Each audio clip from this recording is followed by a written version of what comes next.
Finish up a game, finish up a book. All right. So this one's worth talking about. Debt, the first 5,000 years. This was written just prior to, and obviously had been being written before that, just prior to the 2008 economic collapse. And the reprint includes information about, how the author, who actually was involved in the Occupy movement, relates his work to what's going on there. Now, the afterword is written in 2014, and it's kind of funny. He almost sees that through rose-colored lenses or whatever, that the entire economic system was due to change in significant ways. What's very interesting about this book is that it's taken a look at debt, obviously, but it's looking at it from the anthropological point of view. Because, and he goes through quite a bit of effort in the first portion of the book, economists have generally come up with fables about how both debt, money, how debt, money, the market, how these things all sort of happened. Whereas an anthropologist has knowledge of primitive societies that currently exist, the hunter-gatherers and whatnot. We don't have anything that's equivalent to sort of that Bronze Age when the systems really did gel. We don't have any information that's like direct evidence. Direct in the sense that, we could put somebody in who can ask the natives or whoever how they view certain things. Now, if you're familiar, some of the stories that anthropologists have brought up over the couple of centuries past, when it's been a serious study, century and a half or so, they were often lied to. Communities would spin stories for them. So how trustworthy what they're being told is a different matter. But the evidence, it's better understood at this point about that. He doesn't actually go into that possible weakness to it. But the other thing anthropology has some direct connection to is archaeology. Anthropologists are very closely tied in with the study of archaeology and trying to create an idea of what life was like. So by combining these two, earliest settlements, Bronze Age settlements as well, and the modern equivalent to sort of small hunter-gatherer societies, he can kind of weave together a more believable narrative about what likely actually happened than, say, Adam Smith, who basically made something up that is completely ridiculous. Which is sort of this idea of, there's this guy who's fishing and he has too many fish and he wants shoes, so he goes to a guy who makes shoes, who just is making... This is just not how societies work, right? The way societies actually worked was, or seemed to work, and he gives historical evidence of this that runs up to the industrial era, is that essentially someone needed something and someone knew how to do something and they made it for them, and it wasn't necessarily... Sometimes it would be a gift, but gift is kind of weird in these circumstances. But in a lot of cases, it would be an exchange was provided, goods for goods, where, favors are owed and stuff along those lines. And if you start looking at early Germanics, into the Iron Age and whatnot, they're not dealing so much in coin as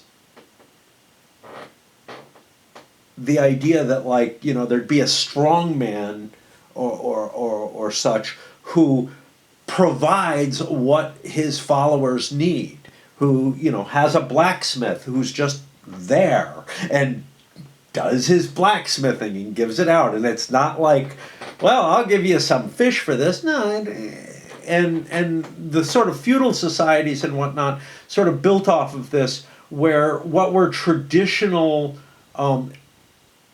exchanges, dues, whatever, sort of became this web of interrelationships and products passing into different hands and whatnot. And only a very few very rare things had any real value that would be, you know, sort of traded back and forth, right? Now, obviously, in the Bronze Age, you already had trade, and you had trade throughout all of this time, where there were people who didn't necessarily deal in money, but dealt in goods that they could exchange elsewhere, right, for other goods. What he does discover, though, is that where debt existed, and debt seems to have been with us much, much longer than money, whatever money is, because there were money-like things that served in this debt, often served a more social aspect than anything else. So, for example, something very important would be given as a price for a human, right? In the sense that, like, when you married, one side or the other would pay or would gift some substantial thing, right? It could be cows, it could be something that's useful, it could also be, and often was, a symbolic thing that was only useful for these kind of social interactions. So, like, the precursors to sort of coinage money are more of this nature, where they're being given out and presented in a very sort of a formalized, gift or presentation that, like, is meant to signify something. Almost a, here is what I'm giving you for what has, you know, more value than can possibly be related in any other way, is kind of the idea. Now, coinage, he starts showing examples of where coinage first shows up, and in every single one of them, it shows up where there are sort of mercenary forces, where there is violence to seize the wealth that isn't money, you know, that's real goods and whatnot, and then these strangers with whom there aren't going to be ongoing relationships, etc., would start, would want something of value for their loot, essentially, or would want some sort of thing of value that they can use anywhere. And so really the payments seem to come into play at the same time that that sort of a militarized society is really starting to take hold. And one where, you know, it's not just the citizen soldier who's willing to defend their town or whatever. The other thing he goes very much into in that sort of early portion of it is the idea that these Bronze Age cultures in the Near East had a serious problem with debt. What would happen as urban civilizations started forming was that debt became more and more formalized as the relationships became more and more estranged, in the same sort of way that the mercenaries are estranged and need the coinage. Actually, the coinage comes much later, but where you actually had a sense of this debt peonage, where someone would, in order to get enough grain to plant their next crop or to feed their family, would essentially pledge themselves and or their family and or their descendants as a sort of a hostage for that which they owed. And this sort of makes sense because what you already had as a currency, a debt formation, was this sort of social thing of that which there could be no price for, but it sort of gets turned on its head to the extent that, like, now people were putting a price on a human based on this other valuation. And he shows how this works in the African slave trade as well, and makes a number of compelling arguments to really show how debt sort of gets perverted from this social and moral ideal to something that is almost dirty on both sides, right? Where the actual where obviously the debtor, because they owe something and may have to pledge their own life, etc., is seen as a lesser thing because of that. But in a sense, in the same way, the person who is lending is also starting to be seen in this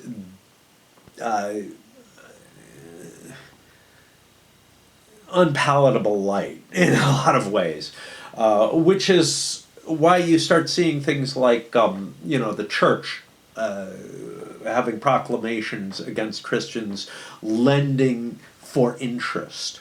The concept of interest is kind of interesting as well, because he goes into how that develops, which is the idea that, like, if I loan you grain that you're going to sow, eventually you're going to have more grain than I gave you. So the interest is the growth on that. And likewise, if I lend you so that you can have piggies and that you can grow your piggies, and then you'll have more piggies. And actually the words are kind of related to to these ideals one way or another, either like offspring or harvest or something along those lines across the board. But kind of the key that he looks at is that a lot of the growth of the modern economic system, going back, well before Rome, is that a lot of this is predicated on violence, on taking slaves or stealing property, stealing stuff that other people were using, having, whatever, in whatever way. And also how very ingrained the ideals here are in our base morality. And that makes sense, right? Our morality is essentially not predicated on hunter-gatherer morality, but predicated on that period of the Bronze Age. If you look, most of our religions have their foundations in some sort of Bronze Age religion. How much that really carries over is kind of hard to tell, but even more modern religions like Islam, like Christianity, fall back on Judaism. And you've got similar, although not congruent, ideas going in the East, where these ideals from the Bronze Age pass into and are kind of assimilated into some of the religious or philosophical bents that go along there. Um,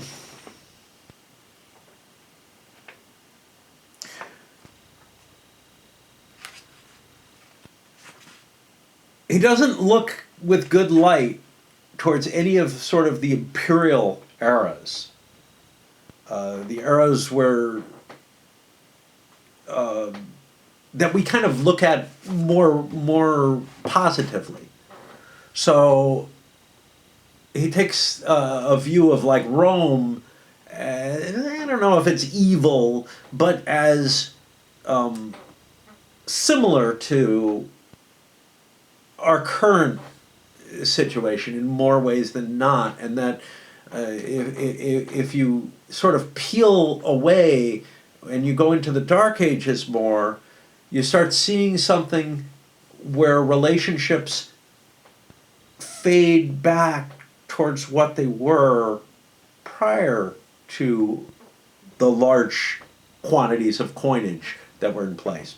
And that coinage is it's not like everybody just agrees, okay, you know, this is worth this is worth that, and you know, we need one fixed value, let's go with that, but is actually presented for a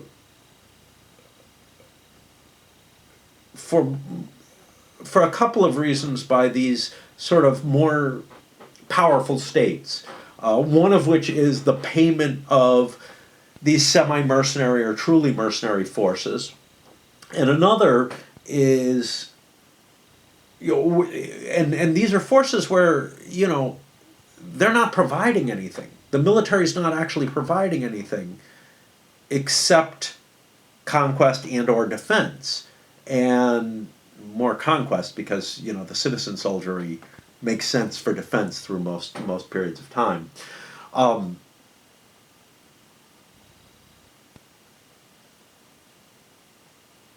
And that because you have this class that is, and to some extent the temples are similar to this in their own way, but they just kind of hoard goods. They don't need the coinage aspect as much.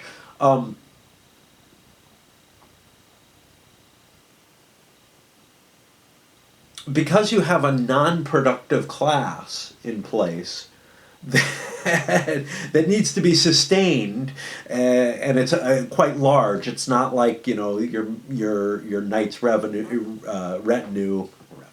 or you know, your Viking jarl who says, let's go a Viking, you know, and catch us some stuff and bring it back, and then, you know, we'll farm for a while if we have to or whatever. You have a very you have a need to provide goods that aren't just sustainability, right, to these people, especially for the military, because military operations, etc., being a soldier or whatever, is a riskier occupation than being a shoemaker or, you know, farming the fields or whatnot. So it becomes absolutely vital to be able to give something that can convert into everything else, and especially in the case that these soldiers may be strangers in the area where they are. I mean, you look at Rome, they position troops far from their homeland for various important reasons, so that they would be dependent upon the imperial treasure. And then the rise of the more modern nation states kind of simulates this same sort of situation, where again it's the need for these bigger armies that his argument is that it sparks the coinage, etc. I'm not capturing everything, and I'm probably blundering about quite a bit and missing some key points. It's definitely worth reading in and of itself for what it is, in terms of, you know, where trade could be conducted without coinage, without debt, to a large extent, and where debt sort of moves in and creates something that's very, very different. Really, one of the big things that you get from this is the old adage, money is the root of all evil. And it really seems that way. He actually aligns very well to that without ever actually saying that. Now, I think his hopes and aspirations for where we're going don't really seem that way, but we are in kind of a weird state, and this is why he aligned it so much with that way, is that the ways in which we're now treating both money and debt, they're less physical objects. And I didn't even go into how money's other important facet, which is in the creation of markets that the government can regulate and control. That wasn't always the case. Like, not all areas had it that way. So in China, for example, the markets kind of arose on their own, and the government tried to suppress them, actually.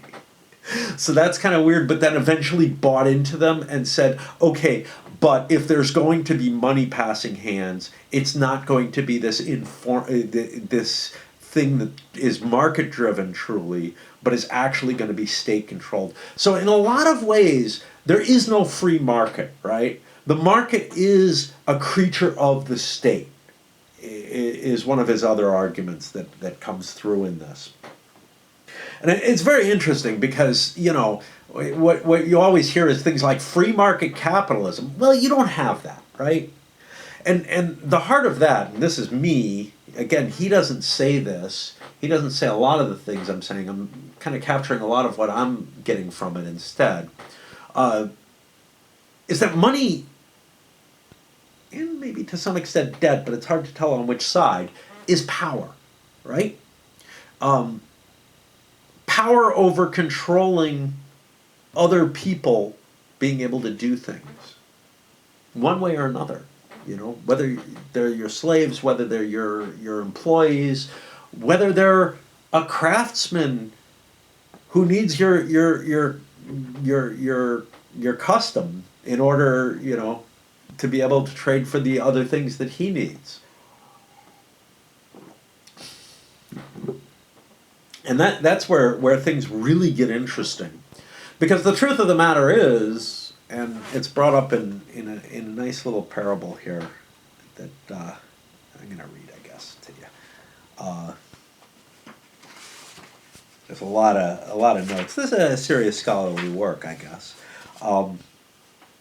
Okay, he gives a couple of versions of it. One that Adam Smith puts forth, and he largely is very down on Smith, but mainly because of making this one particular fable up about how markets arose. But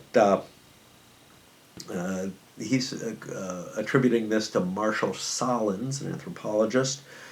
Missionary says, "Look at you, you're just wasting your life away lying around like that." And a Samoan says, "Why? What do you think I should be doing?" "Well, there's coconuts around here. Why not, dry them and sell them?" "Why would I want to do that? You could make money. And with the money, you could get a drying machine and dry copra faster and make more money." "Okay, why would I want to do that?" "Well, you'd be rich. You could buy land, plant more trees, and eventually hire other people to work for you." "Okay, and why would I want to do that?" "Well, with all that copra, land, machines, employees, all that money, you could retire a very rich man, and then you wouldn't have to do anything. You could just lie on the beach all day," which is what he's doing. And that's kind of the point. I mean, our standard of living, until very, very recently, was lower than the hunter-gatherer standard of living. By very recently, I mean maybe the past century and a half or so. The rise of the middle class was not sufficient to bring it up. If you look at the kind of labor that had to be done during the Industrial Revolution and whatnot to make enough to have a roof over your head and everything, it's just crazy. But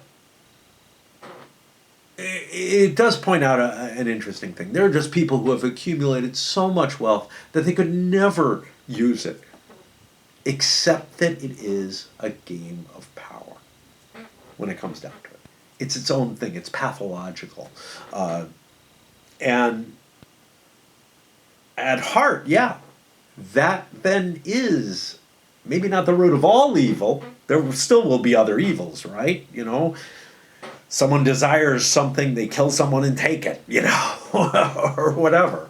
You know, there are going to be terrible acts still. So it's not the root of all evil, but a lot of evil comes from this idea. But then again, could we possibly have made it through to where we are without these weird artificial pathological mechanisms in play?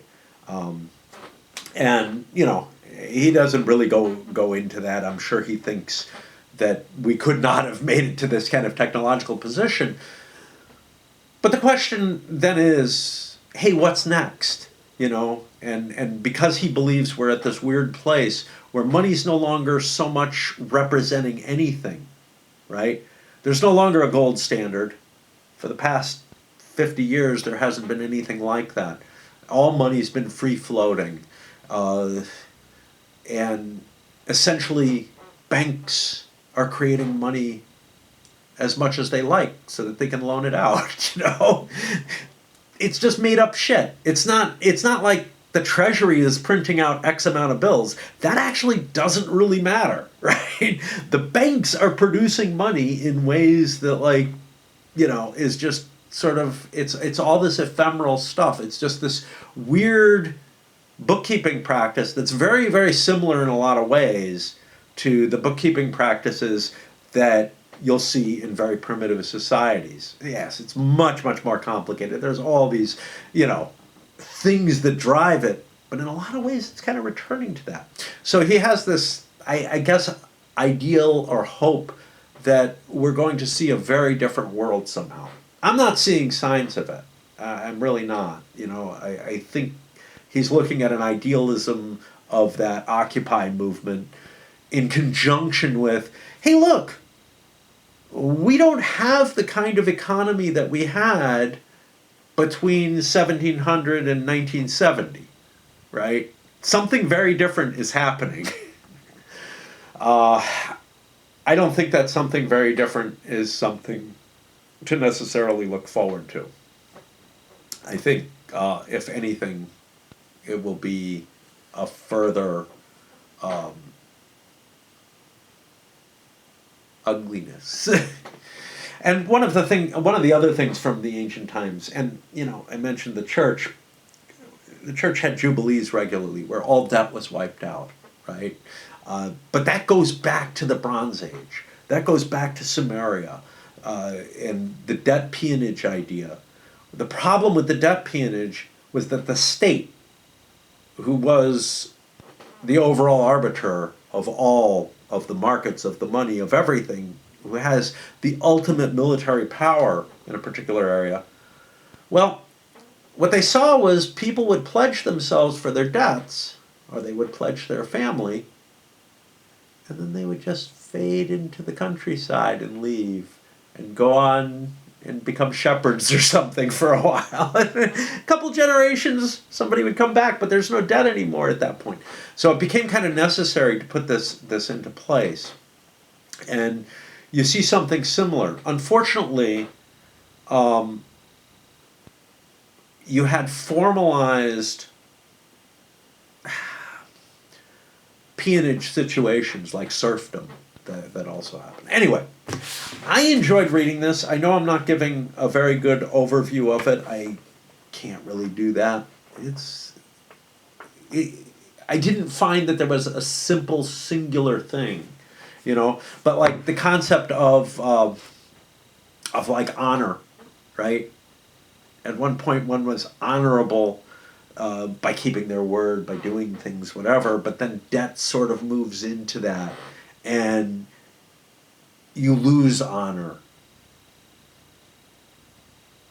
because you can't pay off your debt anymore. And and the terminology around it all becomes linked to it and everything. I would suggest reading it simply because it opens your mind to different ideas. I've always been a fan of anthropological investigations of why things are the way they are across society. I was a big fan, and I can't remember his name. But he wrote Gods, Kings, and Cannibals, I think, and one about sacred cows. Maybe that was in the same title, but a behavioral anthropologist who basically aligned all of our moral codes, our taboos, whatnot, not not to the things that they're often aligned to, but found physical evidence. So, for example, take the pigs. Pigs are universally bad in the Near East. Well, pigs basically deforested the Near East, and keeping them there was a horrible idea. But so pork became an unclean meat because of that. And some are very easy, right? Ideas of theft and murder and such not. Yeah, you can't really have a society that works without that. But some of the more esoteric taboos and whatnot were investigated here, and it's just very interesting to see how these develop, and how things that, like debt and money and the market, how these things arose, or probably arose, how the evidence seems to point to, that doesn't match the fables that we've kind of grown up on. And to be honest, the words that we use are so entrenched in us and lead back to those Bronze Age roots that it's almost impossible for us to imagine things not to be the way they kind of are, but they often were very different. And they still are in societies that haven't been tainted by that cultural heritage. So it's all very, very intriguing. Just to speculate on the ideas. Anyway, I thought this one would be worth discussing.